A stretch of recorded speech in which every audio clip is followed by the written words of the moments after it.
Hi there and welcome back to this newest episode of the NSU Pony restoration. While editing this newest episode, I realized that I didn't actually film any introduction, or maybe I did and the footage is lost or the sequence of episodes are off, but I didn't film one and I felt I should make one. So here's a little introduction for you, and follow me as I start to put the engine back together, make some gaskets and do some other small jobs, and yeah, putting the engine back actually into the motorbike, which I hope you all enjoy. So if you enjoyed this episode, please like and subscribe and tag along. So Robin is putting the toothbrush to good use, cleaning out voluntarily. Yes, Robin? Yeah, of course. Yeah. I want to do this. Yes, you wanted to do this, right? Yeah. Yeah. Of course, master. Yeah. Oh, very good. And after you clean out that one, you will clean out that one. Yes? Yeah. Perfect. Something? No. Oh, okay. So I didn't actually force Robin to work so long for me. He had to leave for a birthday party, and I took up the cleaning process. Later in the video, or maybe you've seen already, I have a problem where the lights are flickering when I record. And this is because I have the GoPro on the wrong setting for the lights. So this will be fixed in a later episode, but per now, I'm just sorry that you have to look at the flickering lights. It's bad when I move the camera around, but it stays calm when the camera is still. So I'm sorry for this, but hope you can still enjoy this episode. What I'm doing now is waiting for the engine to run off and dry so I can start making the seals for it. Again, I have all that ready over here to try to make some new seals for it. In the meantime, I'm going to get this non-adhesive wide range grease. My daddy make grease, as Forrest Gump once said. And I will put the grease into here so it will hold all these balls for the bearings, or ball bearings, or what do you call it. So this will go in on top. That's why I have it in this clamp just now, so this can go through, so I can attach this, get the drum brake, everything on, flip it over and do the other side. So that's what's happening now. So we'll see how it goes.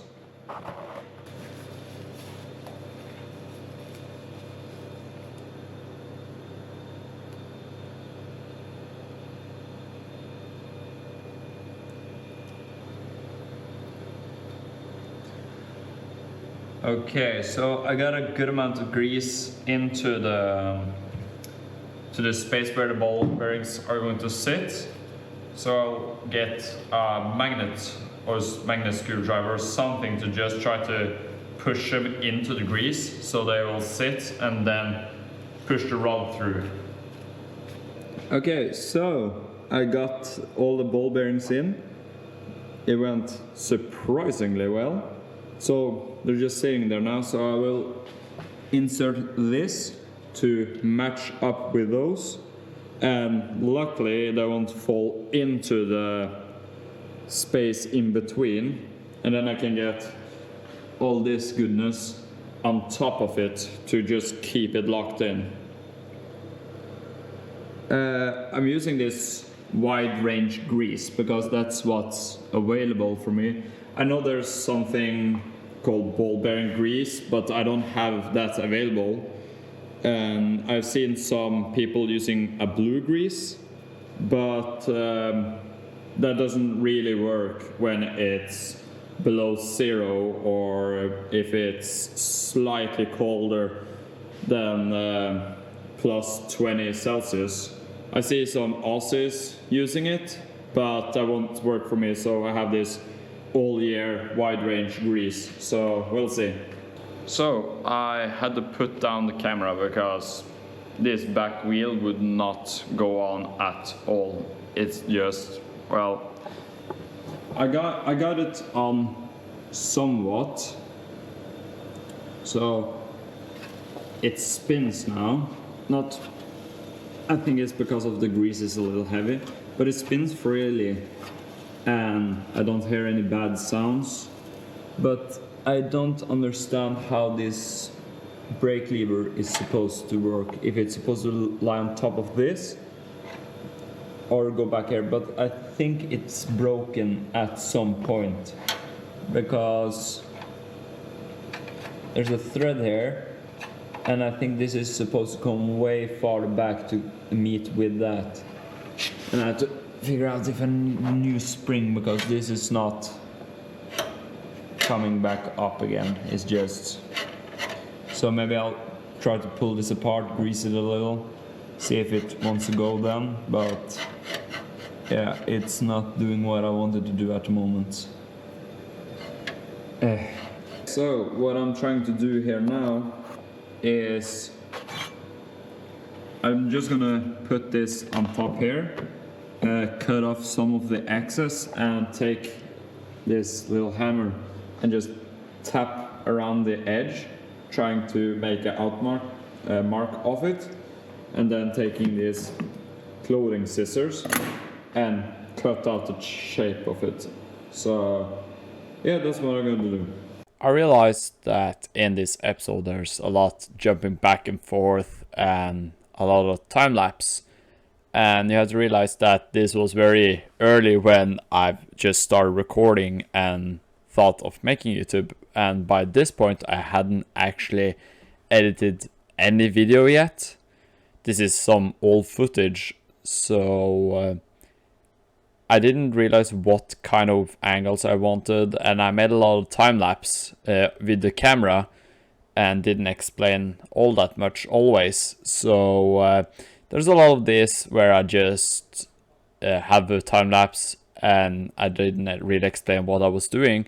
But in essence what I'm doing, you see I have taped on the gasket and I'm just going to hit it around the edge very lightly as to make an outline, and then I will take it off again and cut it out so I get the gasket.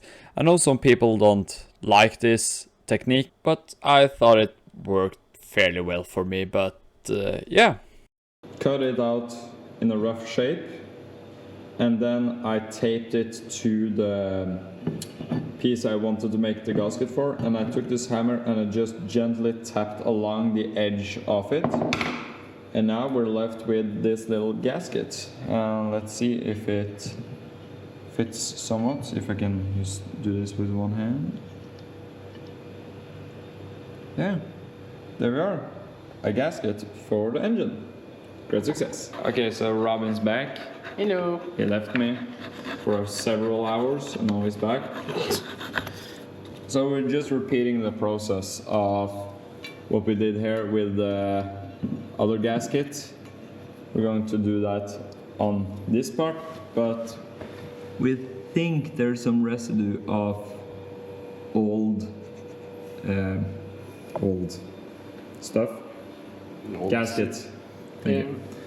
So we're just gonna scrape it off, rinse and repeat the process of this.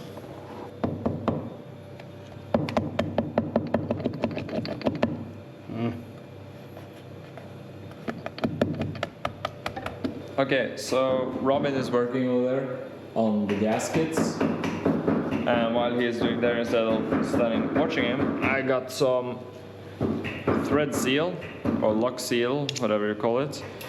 So I'm going to take a little on this and connect up the fuel lines, even though I don't have an engine. But yeah, I thought I'll get started on that.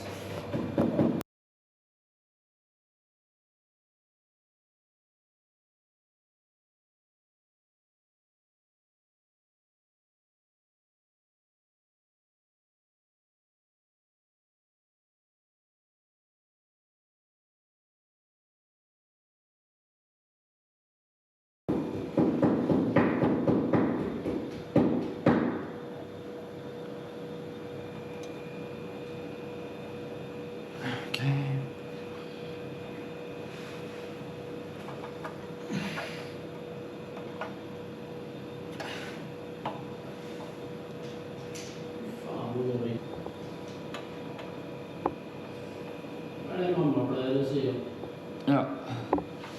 Klok dame.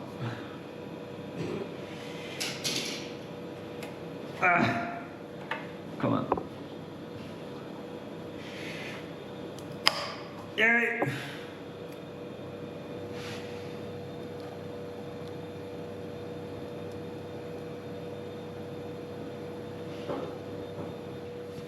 Okay, so now we got the fuel shut off with a filter and the hose that goes to the engine. When Robin is done with the engine,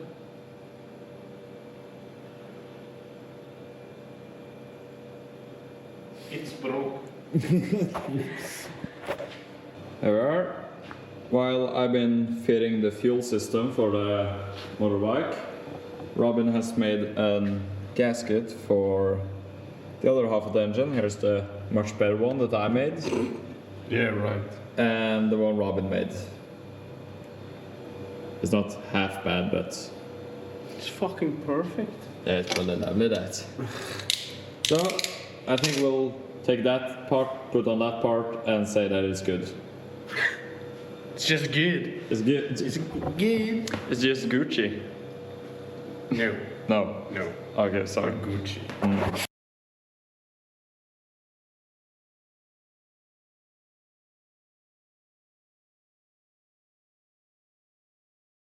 Maybe you saw in the time lapse, maybe not. Robin got the engine to go back together, and I have video proof how you did it. So if you just We'll see. smashed it together, I'll go see. But yeah, I went and took a shit, and Robin did this so I wouldn't throw the engine over there. Was I angry? Yeah. But now the seal is on, gasket I'm in, and it seems to be together, so we'll see. Time will show. Okay, so welcome back. It's a new day here at the workshop. Last time me and Robin was here, we were working on this little lump here, the engine, and we got it all back together again, but the gear won't shift now. There's something wrong with the gear, because I have some gears. I have third and second, but first and neutral is evading me. It's still missing. So now I have to take it all apart again. Everything here was off, all the bolts holding it together was off, and I must look at the gear and try to figure out why it's not turning, because if I get just, this is third, and then this is second, still working. This should be neutral, but it's locking up, it's not turning around, and yeah, somewhere here should be first, but there's no first gear or neutral, so yeah, I have to take it all apart again to try to figure it out. That's how you know I'm not a professional. Okay, so after taking it apart maybe 3 times, trying to jam it together, it wouldn't work, so I had to take a little snack break and come back to it, because I was this close from just yeeting that engine over there in the corner. That would have been really bad, but what I figured, this, if we can get some lights on that, this is the gear arm that moves the gears up and down, and I just noticed that it has 2 notches in these gears, and I felt so stupid when I realized that this gear goes up and down freely with this lever arm here. Yeah, it moves both of them, if I can get it out. There we go. Because what I was doing, I was just letting it capture this little gear and not this big gear. So when I was gear shifting, I was just moving this little gear up and down and not this big one. So yeah, now I feel kind of stupid, but yeah, trial and error. So gonna put it back together and see if it turns over this time. Good times. Okay, so it's been 4.5 hours of trying to get this thing back together. I know I earlier told you that, oh yeah, I figured it out. It's probably 10,000 curse words later and almost crying and praying to God and everything in between. And I think now that I got it back together again, because suddenly this wouldn't turn around anymore, and then when I got that part, put it back in, the gear wouldn't work, but everything now, I think that's the key word, I think it's back together. So I will gamble and put the rest back together, probably cry some more, curse a little more, and then we'll see what happens next.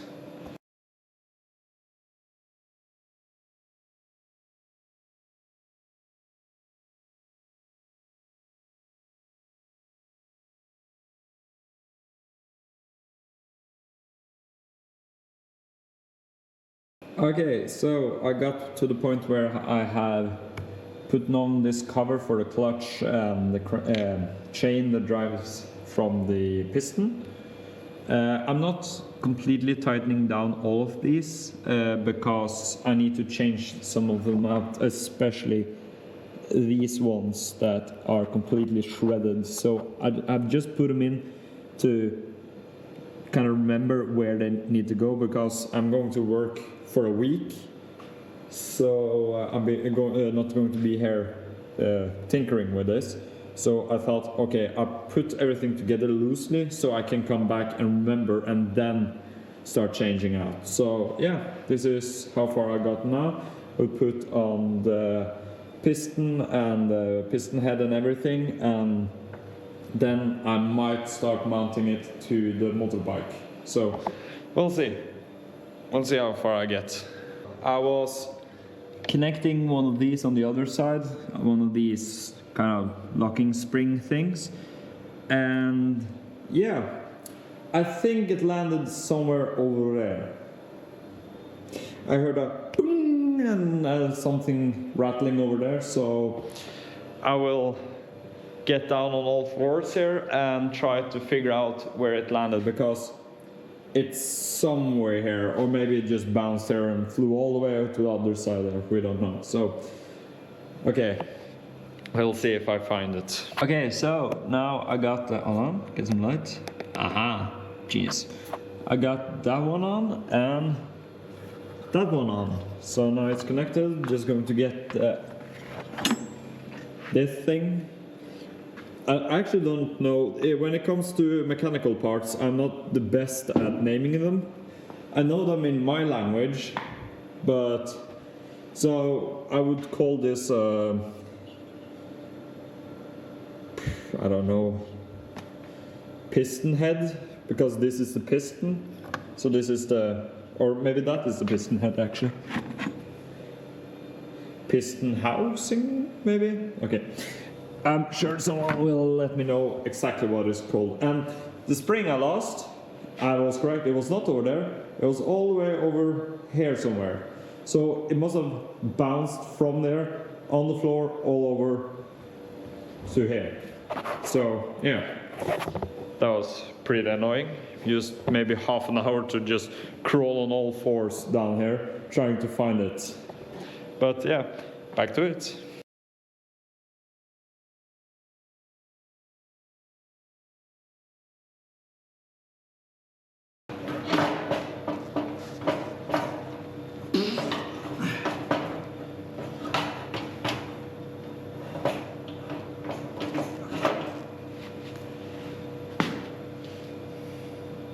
Okay, welcome back. Just got back from work and I thought I'll pop by and get some things. We're gonna have a little adventure today. We are going to go and try to find, hold on, some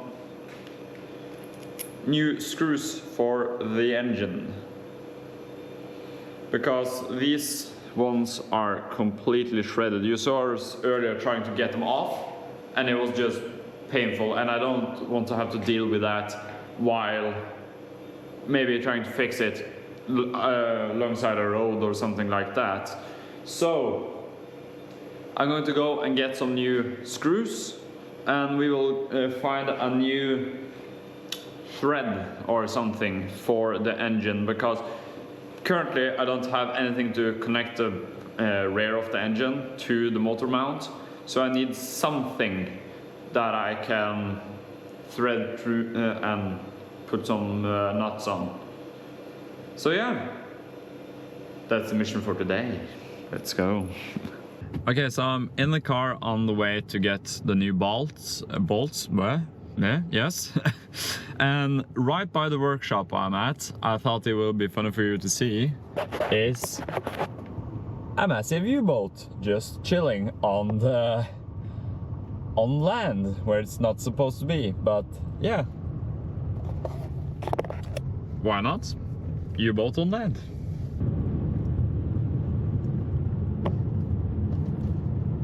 I can't be the only one that does this. My friends call me an old man for it, because when I drive into a city center, I have to concentrate, right? I have to concentrate on the lights, the direction, other cars. So I turn down the music when I get to a center or when I have to concentrate. And they call me an old man for this, because apparently just old people does this. They mean that I can't concentrate when the music is loud. So I'll drive up to the center, and when I start looking around concentrating, I'll turn off the music, or not turn it off, but turn it down, so I can think and concentrate. I can't be the only one that does this.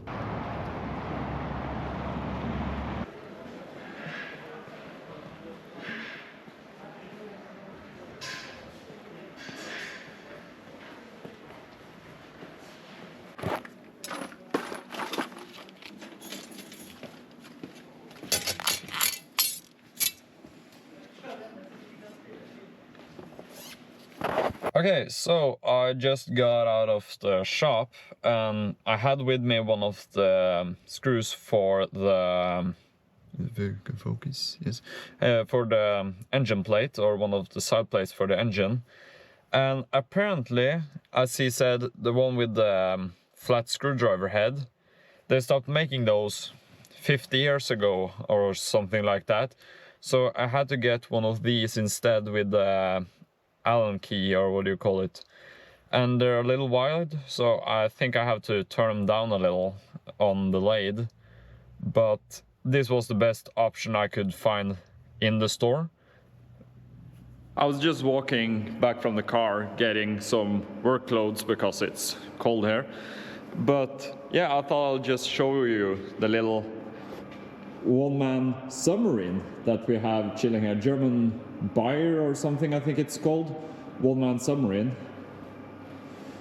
Still, it's per now just a shell, but yeah, 100,000 likes and I'll rebuild it and sell it. No. So I just got back into the workshop with my new bolts for the engine mount, or one of the side covers for the clutch and stuff. And these are the original ones from the motorbike. And now I have these ones. It's not the exact same head on them, but it's the closest thing I could find. But these are sunk into the engine, so these heads become completely flush with where I put them in.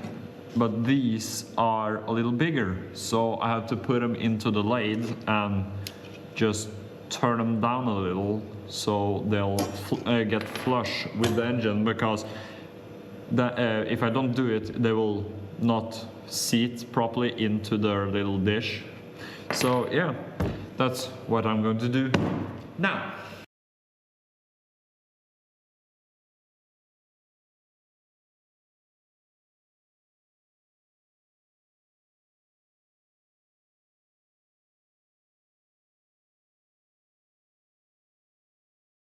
Apparently not. Okay, so I've turned down the top of them so they will be flush, and the plus side is I got rid of all the modern lettering that was on them. So yeah, we'll mount them and see how it goes.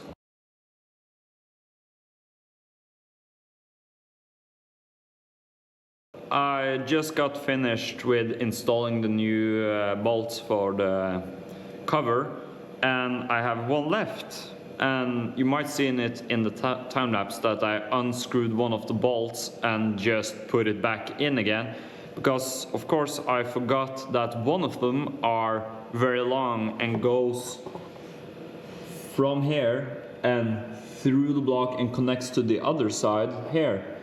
So yeah, I changed every single one except this one. That will have to stay for now. But yeah, I don't think it looks that bad with these kind of Allen keys heads. It's not exactly correct, but it will do for now. If I get the opportunity to change them later that I find with flathead like this, I will change it, but for now I think it'll work for now. So and I will keep all of the original screws, so I won't throw them out. So now I will go to the other side. Hold on, other side.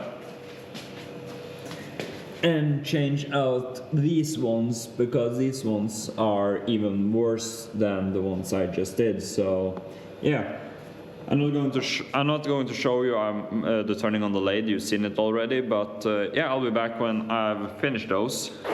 Okay, now I got the engine all mounted, and what I'm going to do, because there's some spacing in between here, the bracket and the engine, there's some room for it to move. So what I'm thinking is, I have this piece I bought earlier, threaded piece, and I have these engine bushings. So what I'm thinking is I'm going to destroy these and make some sort of engine mount, because in my head this looks like there's supposed to be some sort of vibration absorbent there. So I will take these and put them in between here to try to fit it. Maybe it'll work, maybe it won't, but we'll see.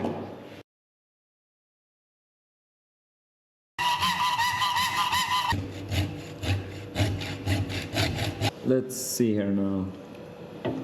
This, I still need to drill a hole in it, but I will put this in here, and that will be squished up against that.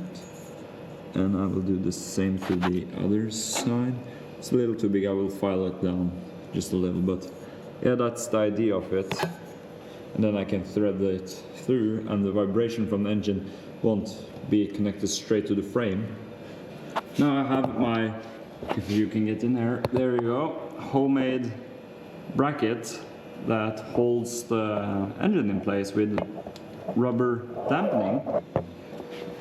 Which I don't know how this mounting looked originally, because I didn't have it and I haven't got the close-up picture of what it's supposed to look like, but for being homemade by me, I think it looks rather good.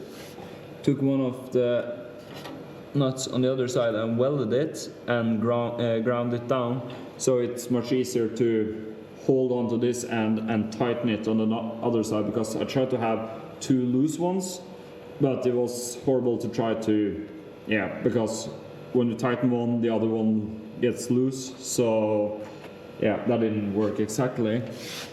I took some of the rubber I had left from cutting these big ones and put just in between the frame in front of here, just to have a little more dampening. But yeah, I'm hungry. Oh no, I found a screw that is painted. That probably came from somewhere. Okay, I will look where this came from, and I will go home and get some food because I'm hungry, very hungry.